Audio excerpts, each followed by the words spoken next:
الله تعالى وبركاته. أعزائي التلاميذ، عفوا، السلام عليكم ورحمة الله تعالى وبركاته. إذا كما قلت لكم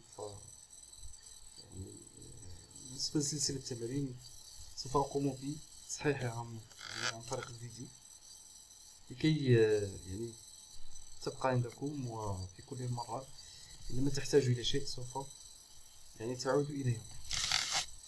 إذا نبدأ على بركة الله. التمرين الأول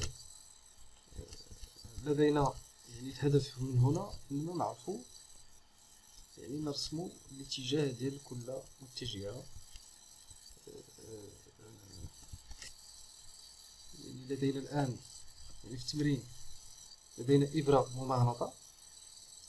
في الأول كانت موجهة بطريقة عادية، في الحالة العادية للإبرة فهي كتكون موجهة نحو المجال المغناطيسي. تكون عندنا القطب الشمالي والقطب الجنوبي، والإبرة كتكون موجهة على هذا الشكل. مفهوم؟ وهذه في الحالة البدئية. من بعد نقرب مغناطيس مستقيم من الإبرة الممغنطة، فتنحرف هذه الإبرة، كتنحرف بواحد الزاوية ألفا. إذا من حطيت أنا المغناطيس فالإبرة مبقاتش ليا في هذا الاتجاه، مبقاتش ليا في هذا الاتجاه، انحرفت بزاوية ألفا.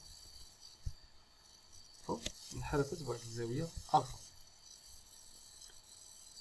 الآن السؤال مثل كل من بي اش راه مثلناها وهي هذه، حيت بي اش هي ديال الإبرة الممغنطة، و بي ان بالنسبة لبي ان راه هي متجهة المجال الذي يحدثه المغناطيس في هذه النقطة هذه اللي سميتها ام.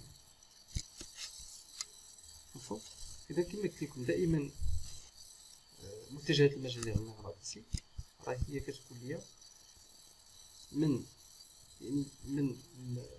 القطب الجنوبي نحو القطب الشمالي. دائما كتخرج ليا من القطب الشمالي، سكلا. وهذه هي اتجاه المجال المغناطيسي. هو إلا قال لي في شي نقطة، دونك أنا تمشي حتى لديك النقطة وكنرسمها. هنا قال لي بين زاوية الانحراف، زاوية الانحراف هي هذه. مفهوم؟ عندي المغناطيس ولا الإبرة الممغنطة انحرفت في هذا الاتجاه. علاش انحرفت؟ لأنه ولا عندي واحد التراكم ديال المجالين، المجال الأول ديال الإبرة والمجال الثاني ديال المغناطيس المستقيم. وهنا كنحصل على متجهة، مجموع ديال هاد المتجهتين ديال بي اش و بي ام، بحيث ان بي كتساوي لي بي اش تساوي بي ام. نتمنى تكون مفهومة. ثانيا أوجد العلاقة بين بي اش و بي ام و الفا. إذا غادي نحسبو، غادي نعتمدو على العلاقة المثلثية.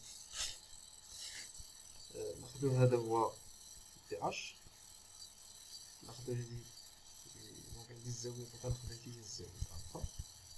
علاش؟ لأن هذه الزاوية هنايا، دونك هذه الزاويتان متقاربتان فهما متقايستان، وعندي هذا المستقيم مع المستقيم متوازيان. إذا كان هذا المستقيم مع هذا المستقيم متوازي، إلا كيقطعوا واحد المستقيم فالزوايا المشكلة فهي كتكون متقايسة. إذا هذا هو بي اش اللي هو الضلع المحاذي، وهذا هو بي ام اللي هو الضلع المقابل، وبي هو الوتر اللي هو هذا. إذا طونجونت ألفا كتساوي لي بي ام على بي اش. إذا هذه هي العلاقة اللي كتجمع لي ما بين ألفا و بي ام و بي اش. شي واحد يقول أستاذ أنا ندير كوسينوس، ولكن إلا درتي الكوسينوس، دونك أنا إلا درتي هنايا كوسينوس، درتي كوسينوس ألفا، شنو هو الضلع المحاذي اللي هو بي اش على الوتر اللي هو بي.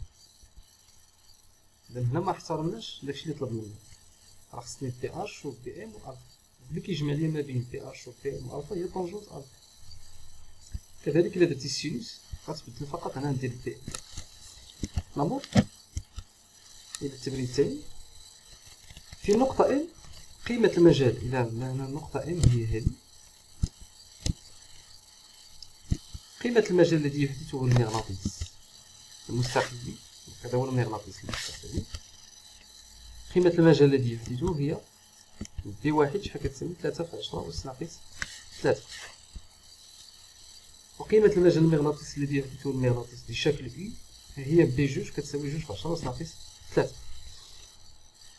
دابا قال لي مثل في النقطة M متجهتين بي واحد و بي اثنان، وكنبدا بي واحد. قلت لكم دائما المتجهات كتخرج لي من القطب الشمالي، من القطب الجنوبي نحو القطب الشمالي. شنو النقطة قال لي؟ قالنا النقطة M، وكنمشي حتى النقطة M ونتلاو نجي لبي دو. بي دو المحدثة من طرف هذا الشكل، المغناطيس على شكل إي، دائما من القطب الشمالي نحو، هذه هي دائما كتخرج لي من القطب الشمالي. وكذلك دائما تذكروا المتجهة كتخرج لي من القطب الشمالي، اتجاهات المجال المغناطيسي.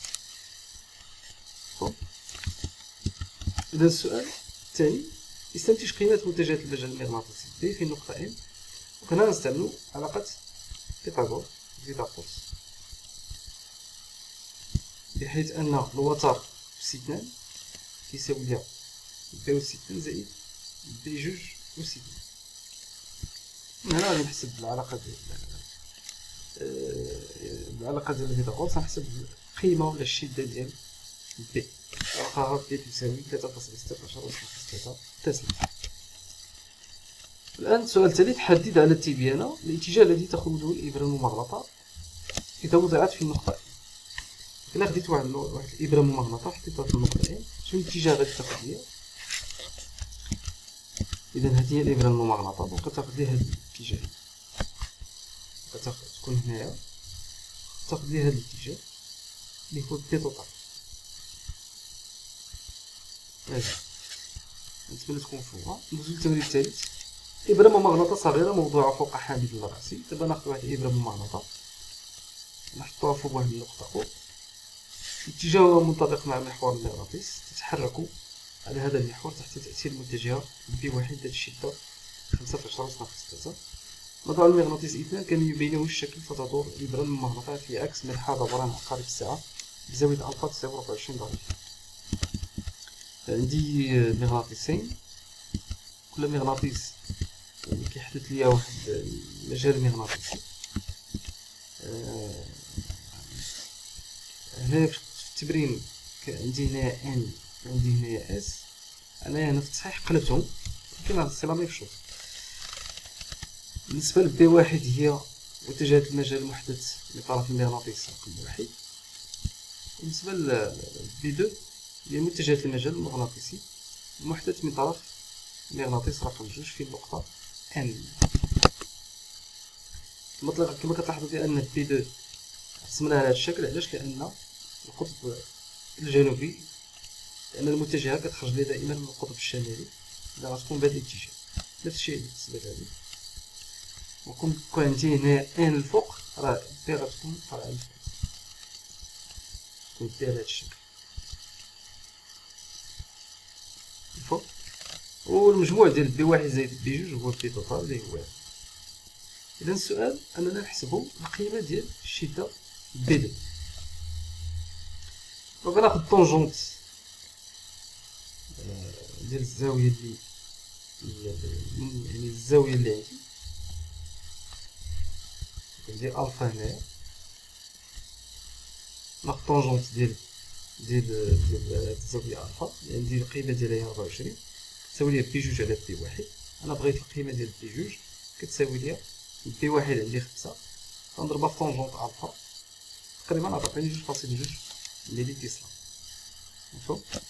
ثانيا مميزات بي الاصل والاتجاه. هنايا بالنسبه للاصل والاتجاه دائما انظر الشكل، وهذه الزاويه الفا.